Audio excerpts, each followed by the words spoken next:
बिस्मिल्लाहिर्रहमानिर्रहीम। हमने तरावियों के अंदर कल एक सिपारा पढ़ा था, आज दूसरा पढ़ा है। पहले सिपारे का हम खुलासा बयान करेंगे अलिफ लाम मीम का कि अल्लाह तबारक व तआला ने इसके अंदर क्या बयान किया है। तो इस सिपारे में अल्लाह तबारक ने जो अहकामात बयान किए, जो वाक़यात बयान किए, तो हम कोशिश करेंगे इसी को इसी बयान में इसी तरावी के बाद बयान करते हैं और इसी के अंदर भी अभी बयान करके लोग और पूरी सूरत यानी कुरान मजीद में जितना भी बयान किया गया इस सूरत में पूरे कुरान का खुलासा है। फिर फरमाया कि इस सूरत का खुलासा जो है बिस्मिल्लाहिर्रहमानिर्रहीम, तो बिस्मिल्लाह का जो खुलासा है, बिस्मिल्लाह पूरी का वो बा है, बा बिस्मिल्लाहिर्रहमानिर्रहीम। और बा का जो खुलासा है वो जो नीचे नुक्ता लगा हुआ है बा, वो है। अब इस नुक्ते से क्या मुराद होता है? अल्लाह तबारक व तआला एक है। जो अल्लाह को समझ गया वो कुरान को भी समझ गया, अल्लाह के रसूल के बताए हुए तरीक़ों को भी समझ गया, यानी उसने पूरा दीन समझ लिया। फिर इसके बाद कुरान मजीद में अल्लाह तबारक व तआला और चीज़ें भी बयान की। एक ये वक़ाल रब्बुकुल मलाइकति इन्नी जाइलुन फिल अर्दि खलीफा। अल्लाह तबारक व तआला जब इंसान को पैदा फरमा रहे थे, जैसे ही पैदा किया तो फरिश्तों ने कहा अल्लाह हम भी तो तेरी इबादत करने वाले हैं, हम इबादत करते हैं, हर वक्त सजदे में हैं, हर वक्त नेक काम कर रहे हैं, लगे हुए हैं। इंसान को पैदा कर ये ज़मीन में जाकर खून रेजी करेगा, लोगों को लड़ाएगा, झगड़ा फसाद करेगा, तो इसको पैदा ना करे। मेरे अल्लाह ने फरमाया कि जो चीज़ मैं जानता हूँ आप नहीं जानते। अल्लाह ने फरमाया कि आगे बता दिया क़ाल या आदम बिअस्माइहिम, फरमाया कि आदम अलैहिस्सलाम को कुछ चीज़ों के नाम बता दिए। तो फरिश्तों से पूछा, फरिश्ते जवाब नहीं दे सके। हज़रत आदम अलैहिस्सलाम ने फर उनका नाम बता दिया। तो सब फरिश्तों ने कहा कि हम ईमान ले आए, सजदा किया अल्लाह तबारक व तआला को, और हज़रत आदम अलैहिस्सलाम को अल्लाह का नबी माना। तो अल्लाह तबारक ने फरमाया कि जिस चीज़ को मैं जानता हूँ, जो मेरा काम है, इसमें हिकमत है, आप इसमें अमल दरामद नहीं कर सकते। ये बात जब हम रोज़े रखते हैं रमज़ान शरीफ में, अल्लाह तबारक व तआला हम यहाँ पे दस्तरखान लगे होते, पूरे घर वाले बैठे हैं, पूरे रोज़ेदार बैठे हैं, जैसे हम बैठे होते हैं, अल्लाह भी आसमानों में फरिश्तों के सामने देख रहा होता है। अल्लाह फरमाता देखो आपने कहा था कि इस इंसान को पैदा ना करें, इस ज़मीन में खून रेजी करेगा, झगड़ा करेगा, फसाद करेगा। आज देखें वही बंदा है, वही शख्स है, वही इंसान है, वही मेरा बंदा है। पानी भी पड़ा है, खजूर भी पड़ी है, हर चीज़ पड़ी है, उसके बावजूद अपनी ख्वाहिश को रोक के बैठा है, रोके हुए।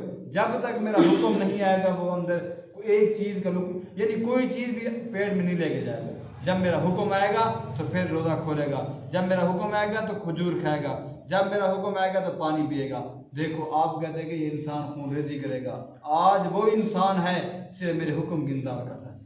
देखिए अल्लाह ताला इसी में ये फरमा दिया। बाकी बनी इसराइल का तज़किरा फरमाया। उसके बाद अल्लाह तबारक व तआला ने एक कौम थी यहूद, उन्होंने क्या काम किया? उन्होंने कहा कि ऐसा किया कि चाचा था, चाचे की एक औलाद नहीं, वो दो भाई थे, एक की औलाद थी दूसरे की नहीं थी।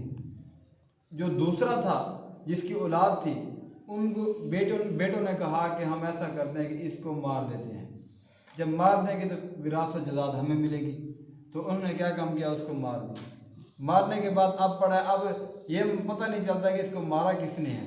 अब तहकीक करने के लिए जब हज़रत मूसा अलैहिस्सलाम के पास है, हज़रत मूसा अलैहिस्सलाम ने फरमाया कि अल्लाह तबारक मुखातब अल्लाह ने फरमाया कि एक गाय हो, गाय उसको ज़िबा करें, उसका टुकड़ा गोश्त का इस यानी मजलूम जो मकतूल है, कत्ल हुआ है, इसके साथ लगाएंगे, वो बोल पड़ेगा मुझे फ़लाँ ने कत्ल किया। जब उनको कहा कि फ़ैसला करने के लिए, जब ये उनको बुला लिया आप ऐसा करें, तो उन्होंने इश्काल करना शुरू कर दिया, गाय हो, कैसी हो, किस तरह की हो।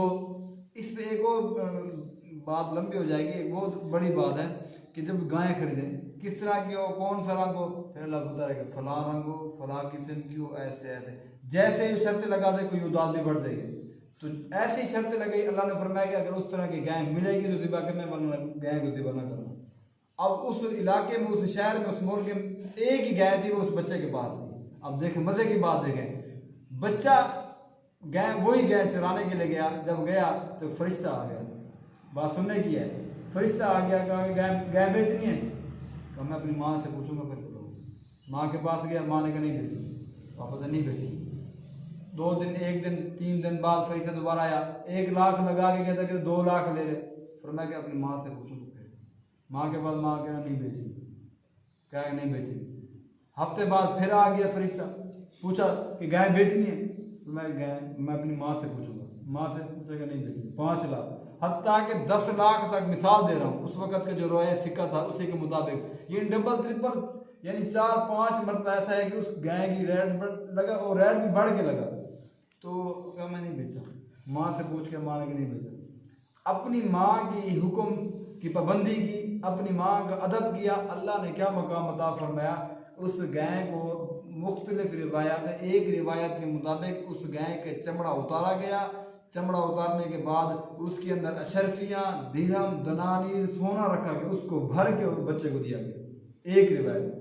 दूसरी रिवायत के मुताबिक आते कि एक तराजू में गाय को रखा गया, दूसरे तराजू में पैसा रखा गया, फिर उस बच्चे ने गाय दी। अल्लाह ने ये क्यों दिया? अपनी माँ की अदब करने की वजह से गाय नहीं बेची। अल्लाह ने उसको ये मकाम अता फरमाया कि वो उस वक़्त जिस तरह की गाय की शर्तें लगी थी, किसी के पास गाय नहीं थी, वो सिर्फ उस बच्चे के पास।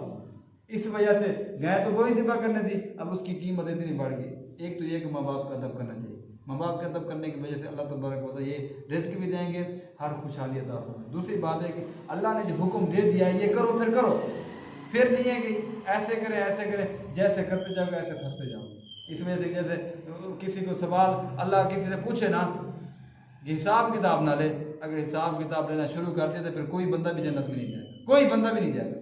इस वजह से दुआ क्या करें, अल्लाह बगैर हिसाब किताब के जन्नत में दाखिल फरमा दे। जो भी अल्लाह का हुक्म उस पर हम क्या करें, अमल करें, उसी पर डटे रहें, तो फिर अल्लाह तबारक व तआला इंशाअल्लाह हमें दुनिया में भी कामयाबी अता फरमाएंगे और आखिरत में भी अल्लाह तबारक व तआला कामयाबी अता फरमाएंगे।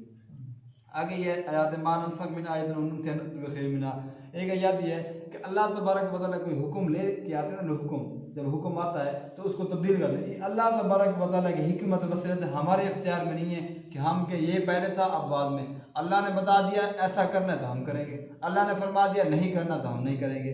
तो अल्लाह तबारक व तआला की हिकमत है, ये उस वक़्त था मनसूख भी हो जाती, नासिख भी होती, यानी अल्लाह तबारक व तआला आयत उतार दे उसके बाद फरमा दे ये ख़त्म।